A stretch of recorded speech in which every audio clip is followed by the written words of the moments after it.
Sikekno anakku bocah ayu sing tak domo-domo anakku jan duwe anak siji urip nganti moblok-moblok kaya kowe iki wasan wong tuwa kaya aku maremku ora kena tak gambar kowe duwe anak siji gelem neruske sejarahe wong tuwa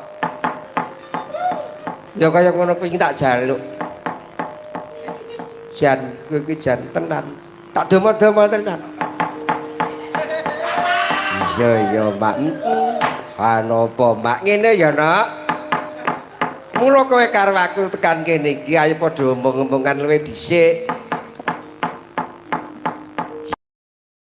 kowe para pepunden para pinisepuh para kadang sumitraku kene ya senajan kinaya ngapa Ya aku karo kowe tinimbalan pendopo Bali Padukuhan Widara ana ing taun iki ya wis ngaturke matur nuwun dikangeni. Iya, iku tombo kecelik. Iya. Para pepunden lan para kadang iki padha ngaturke syukur-syukur ora kersane Gusti Kang Maha Kuwasa amarga badha panen kaum tani, bapak tani, ibu tani wis bar panen ngulihke Mbok Sri sedana ora papane dewi-dewi. Iya. Nilalah sing ketiban sampur kowe. Iya. Ning kene iku rasa ngrebug bab duit saru. Iya. Iya. Mayang ning ngene dhewe iku rasa ngompoke duit. Aku yo bloko suta karo Pak Dukuh. Mboten sah perlu menggalih ki kula. Kanca-kanca kula kemawon panjenengan penggalih. Oh iya, tenan ngisini-sini mayang omahe dhewe kok njaluk opah. Ha iya. Iya to iya. Ya perkara bab kuwi sing baku tenan kanca-kancaku bau kiwa tengenku wis dipenggalih karo Bapak Panitia Padukuhan Widara.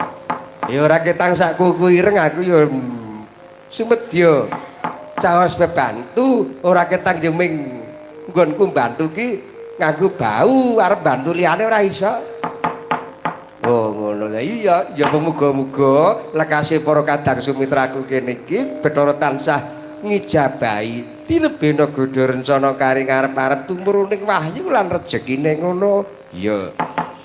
Mula nek disurasa, oh Desa Widara ki ampuh maknane. Boyo bareng aku buka ana kitab India kono jebul Widara kuwi saka tembung Farodara tegese kumpulaning wahyu. Mula wahyu apa wae iki ana ning padukuhan kene iki ngono lho. Oh ngono to iya. Wis to dipenggali sing tenan. Wahyu apa sing ora ana? Wahyu kasatriyan, praboting negara, wahyu apa wae ana. Iya. Ya sing baku aku karo kowe ayo padha ngregengke. Anggone para kadang-kadangku lan ngucapke syukur-syukur ora ngersani Hyang Diwasa muga-muga taun sesuk para bapak tani ibu tani lan liya-liyane padha tansah rumagang gawe satemasing dadi pangemban-pangembating praja satriyaning negari ya rumagang gawe aja ban cindhe ban siradan kudu kabeh diayomi aku percaya pamarentah kene luwih-luwih desa kene iki wis mandiri budaya. Oh, ampuh. Iya, bab kesenian luwih-luwih ora bisa diraguke meneh. Iya, ayo kowe karo aku nggelar kagunan tegese seneng-seneng sawetara.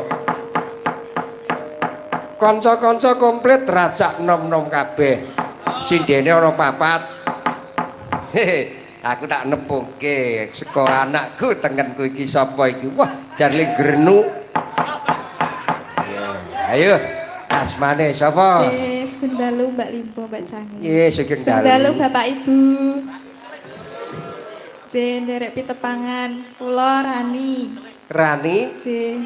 Dalemipun Girikarto, Pak. Girikarto. Nggih. Waduh, sampun lulus sekolah? Sampun, Pak. Nggih, sampun kagungan garwa? Dereng. Oh, dereng. Oh, dereng to. Nggih, durung mak. Dereng kaya kula dereng. Dereng sing ping pindho. Ora usah aneh-aneh. Aku biyen wis di ancam karo swargi kakek ning wong lanang ki anggere gelem mayuh bojo wong arep nyemplung jurang kasangsaran ngono kok mbiyen. Mula aku tetep siji. Siji wewete ra jamak. Kejaba siji aku milih sekolah seni. Sebab nek seni angel diapusi ngono. Padha wae. Nggih. Tak Rani Widyastuti. Nggih, matur nuwun. Wah, jan. Wah, le dandan saiki ketok luwesir aja mah. Aku weling sesuk nek nderek bapak ki aja ayu-ayu to. Lho dandan ora apik-apik engko aku ndak rongeh. Ya kiwanipun sinten? Nggih, sugeng dalu Mbak Limo Mbok Canggih. Nggih, sugeng dalu.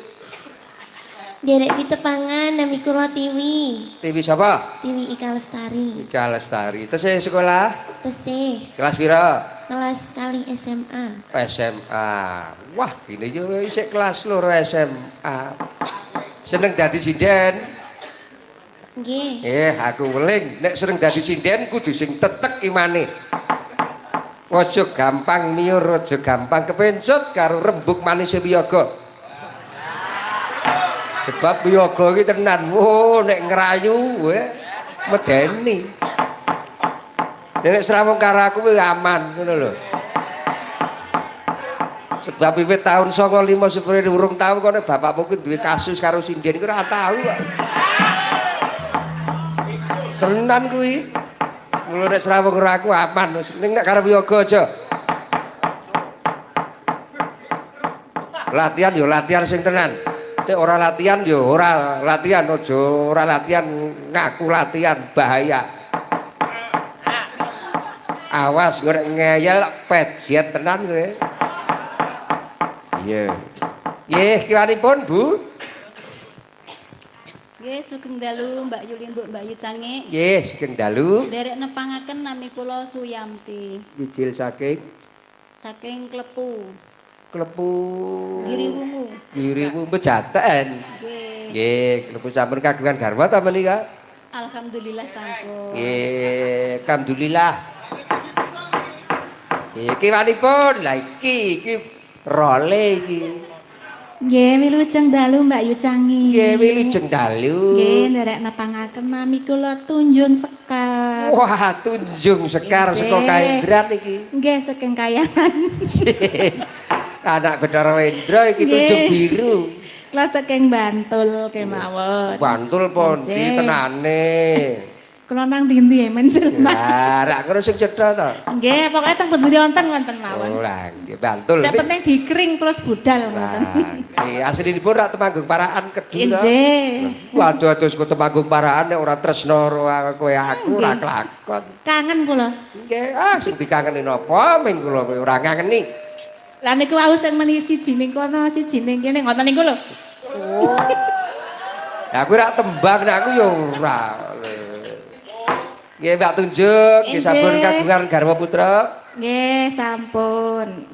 Putra pinten? Kalih mawon. Mimbuhi 3. Wah, mboten. Mumeti. Nggih, mboten menapa-menapa. Nggih. Matur sembah nuwun sampun rawuh wonten Purwosari nembe sak mriku to wonten panggang. Nggih, ampun kapok nggih. Wah, ora kapok anggere ora kapok. Iya, pokoknya gampang kan Mbak Tunjung ki, Duk. Iya, biar sindene makku cilik Surono ya. Iya. Duk, nopo ayo. Kowe karo aku padha gelar kagunan ngetokke lelagon sawetara. Mergo aku kowe kuwi tenan cangik limbuh klasik. Nek limbuhan suwe-suwe ora wangun. Oh, ngono. Iya. Ya sing kira-kira ngono ya ngonone aja ngono. Ya aja ki tenan wis kaya ula kepidak petite. Golek ya aja deles ora angele ra jamak. Iya. Saiki mamerke kaprawirane Mbak Tunjung saiki saka Temanggung. Cobi. Kula tak nyuwun sinom grandel kaya napa. Cakepane kula semanggake. Sinom grandel. Oh. Grendel. Aku tahu krungu ana sinom. Ayo ora-ora lho kuwi. Kowe kuwi nek ditiru anak-anakmu bahaya lho. Sebab tenan wiyaga iki racak anak-anakku kabeh dalang lho sing dramku membeng kuwi wale mayang mempeng tenan. Wis ngungguli aku le saru. Monggo ratu tak mulang saru kuwi. Wis saiki ora usah diulang wis malah ngungkuli aku. Wis kena tak nggo wakil. Wah, ampuh tenan kuwi. Yuk. Memanismu anggo jiwa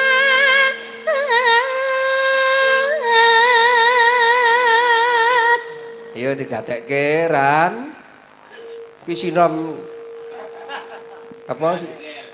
Lah sinom grendel.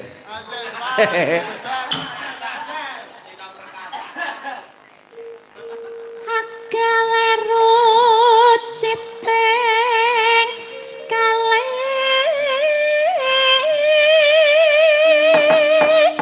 Sidan iki anggere tandune angin kok ngono iki mesti ampuh suarane. Wis semua.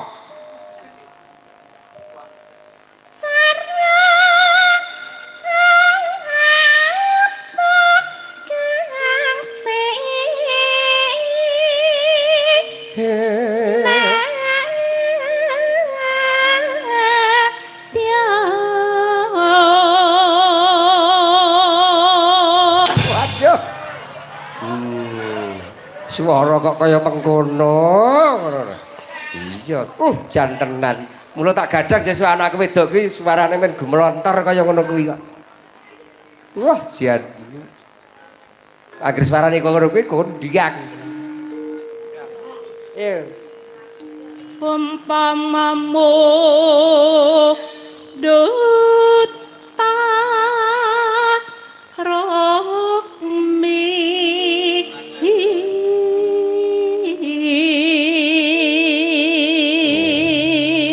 Munduta rokmi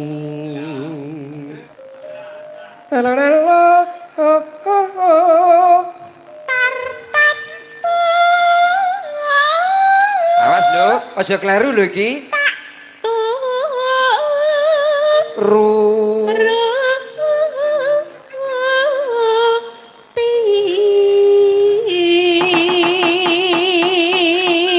Mak teratap aku tak kira arep kleru e.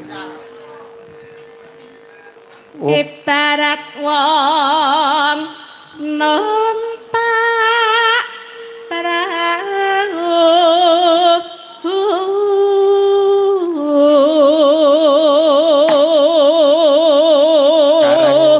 pikir lagi seneng, wah tenan nyandik, wah. Kayak bang numpak perahu kayak genjat genjit. Ini lagi seneng ki jan, pokoknya jagat ki ping diwehi wong loro. sarung wae wong loro. Numpak perahu. Ngaten iki ta Mbak numpak perahu, janji perahu niki cocok, gebeh. Wah, tenan. Wah, angler kae. Ning nek perahu ku mencilik, wah, ora motruk. Lumampah tanpa walah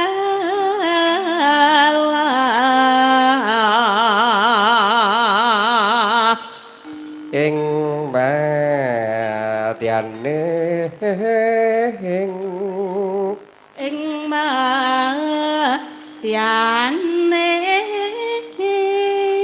jala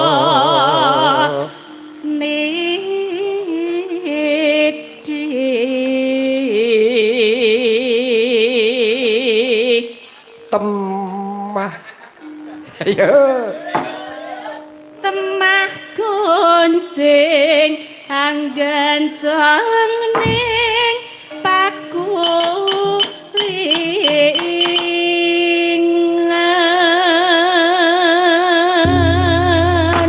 ya kadawaken gending menapa kula nderek rena pengasih nggih saged monggo kula semagake.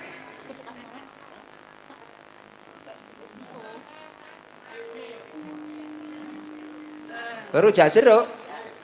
Monggo rujak jeruk, yuk.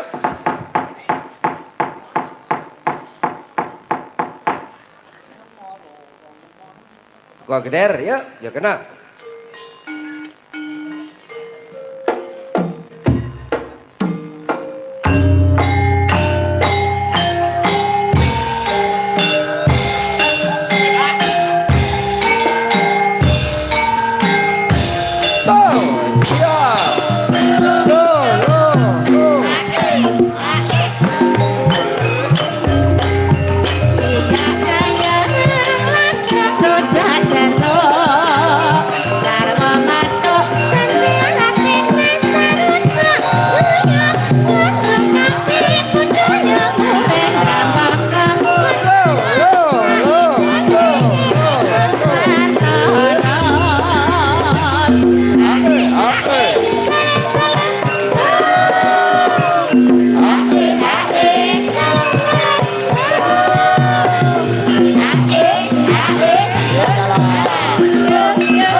pencok nutut pangantuk ora matok lalat masak ketok cak rujak ngene rujak wong ati penting aja lali ayam laris gendeng cawe gataan mas rujak rujak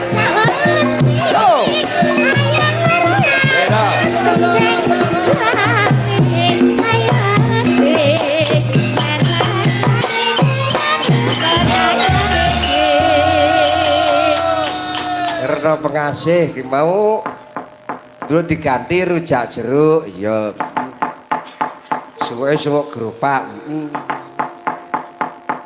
urute ya pelok barang saiki pelok barang Mbak Yanti pocong bersih desa mergo iki ujube merti desa utawa sedekah nek cara Gunung Kidul rasul yen cara Bantul mejemuk nek cara Temanggung Paraan nyadran nek cara Semarang lan kiwa tengen jenenge apitan apal to kowe wah aku linorono ya lho anggere nyadran daerah Temanggung Paraan Wonosobo oh. Ya goi kanthi do omah-omah ning kono mula Pak Jarwo ki tenan ning kono duwe tinggalan kok iki iya ayo pocong bersih desa bega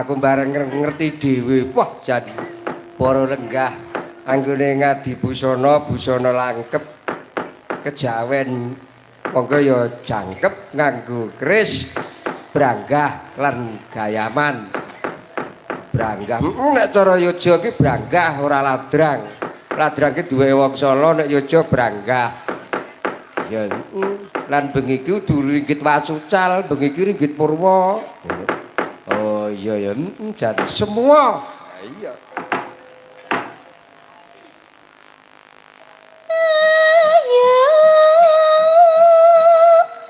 bersih desa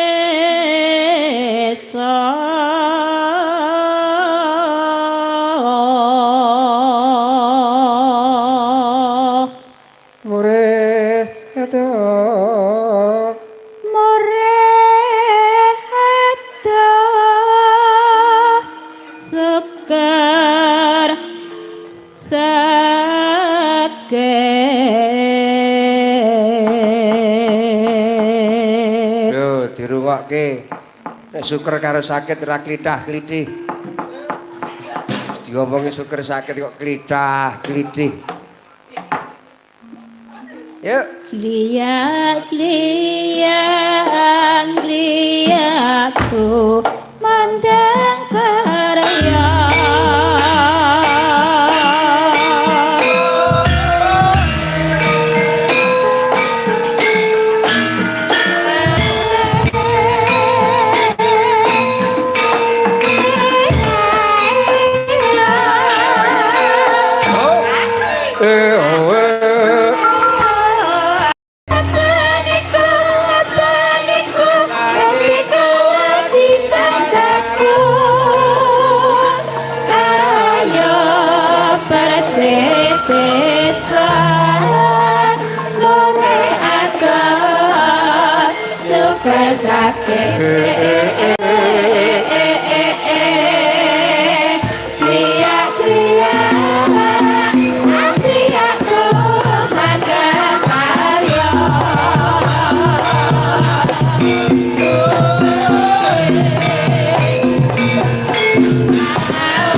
Apa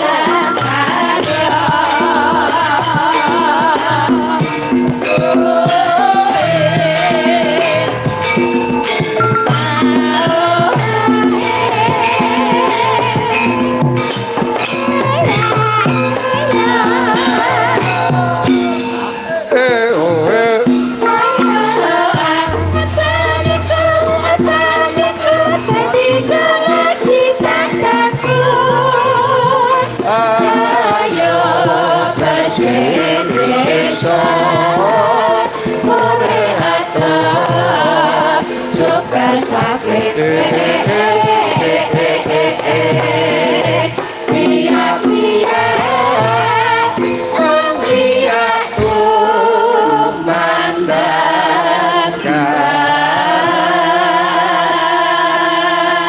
Yo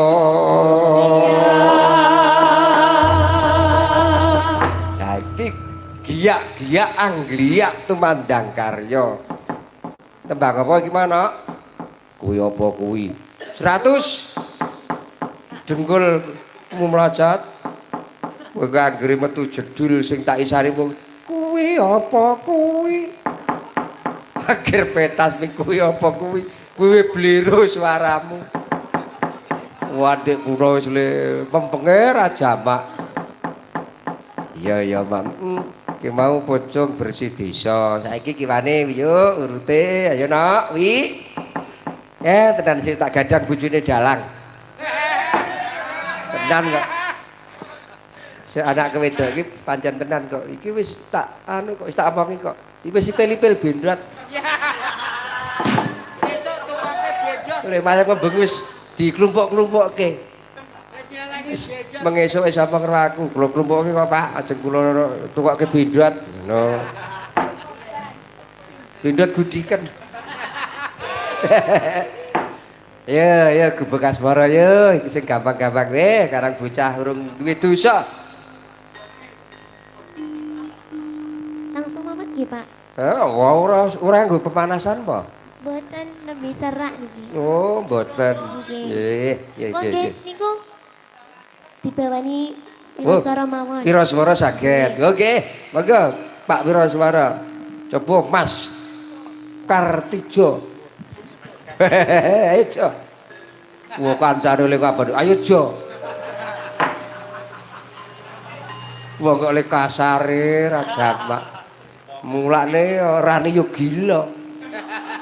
Kok kasare kaya ngono. Ayo, Jo. Nyingkar nyingkur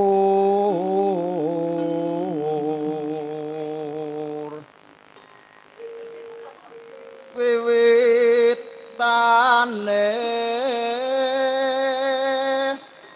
nyingkar nyingkur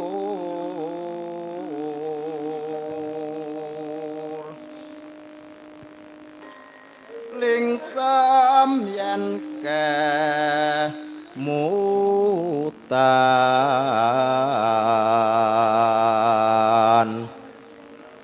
lelampahan kangkapuri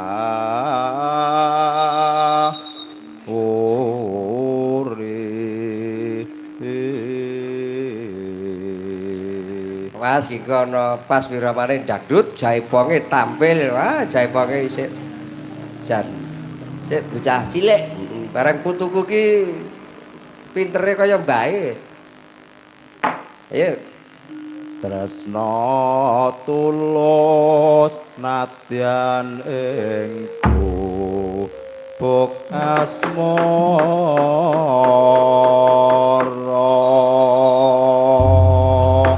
ayo nak ayo langsung wae jaremu pengen langsung Yen lewat lingan gubuk kae yen tangan ayo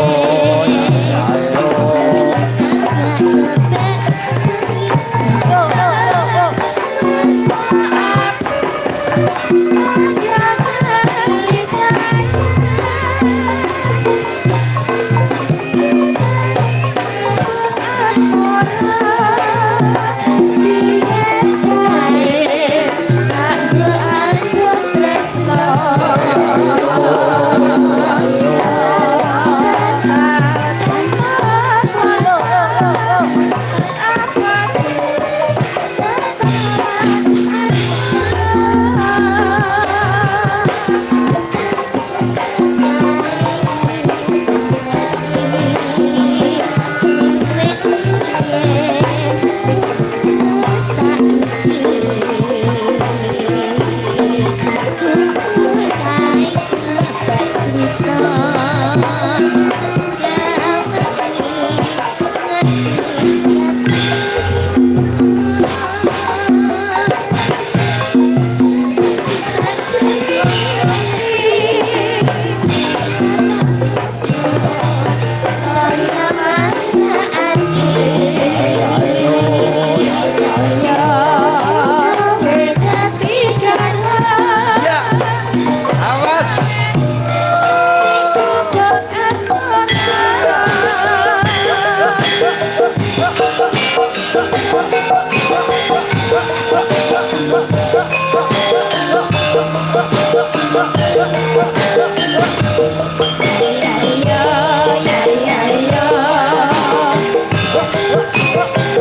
to, Mak. Mandek kok pos, nek mandek aja suwe-suwe, cah enom kok mondhak mandek. Ngi sini-sini. Larak kaya aku mbiyen, ora mandek gelo. Satetan sajroning ati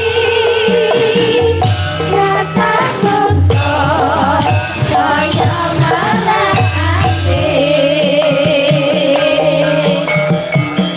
aku kowe dadi garap aku leret ning gubuk asmara.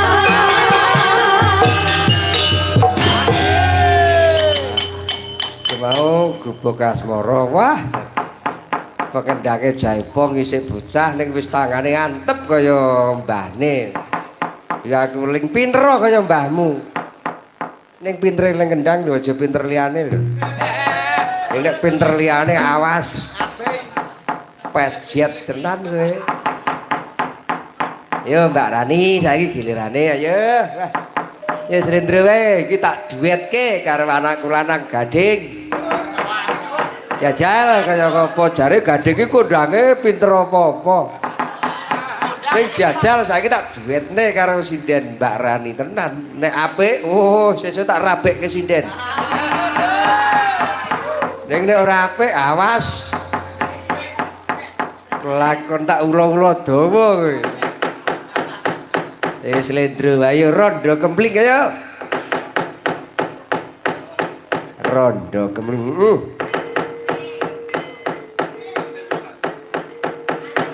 Ayo.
Awas. Tak pundi bayu bakal tindak pundi akading aren tindak wae ora numpak taksi akhirnya apa ora wedi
Jan pokoknya pasangan serasi ini ya gading karo Rani kok jelas.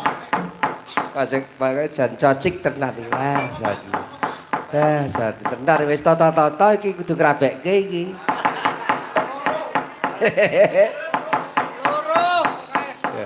Wah, aku nek tenan ke bocahke tak kempit tak indit wah. Ning ndi tak jak. Ora kuwi ah. Sing nganti ora pinter, wo ngati-ati ya. Nganti ora pinter ngisin-isin ke wong tuwa, wo anake kok ora pinter. Iya ya. Nduk, apa ayo. Kesuwen gojek ora prayoga. Ayo sing kasih pareng wis munggah sanggar pamujar. Ayo nyepake dupa ratus, ayo Mak.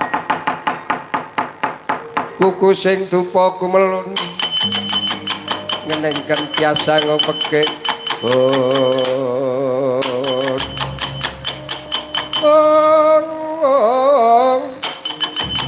kanggo sagung jajan nanging sang ketangi kibi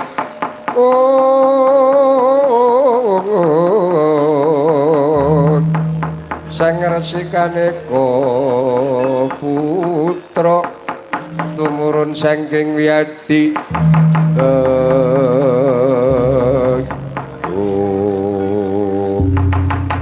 sinigek ingkang lagya suka parisuka sinten kang dari medal jawi Patih Hari Singguni ngawe sang ya para Kurawa eling-eling para kadang Kurawa lamidatan kabidalaken preksa Patih Hari Singguni medal saking Siti Bentar pating blarat pating bluluk lamun cilondra kaya Sardula Wikridita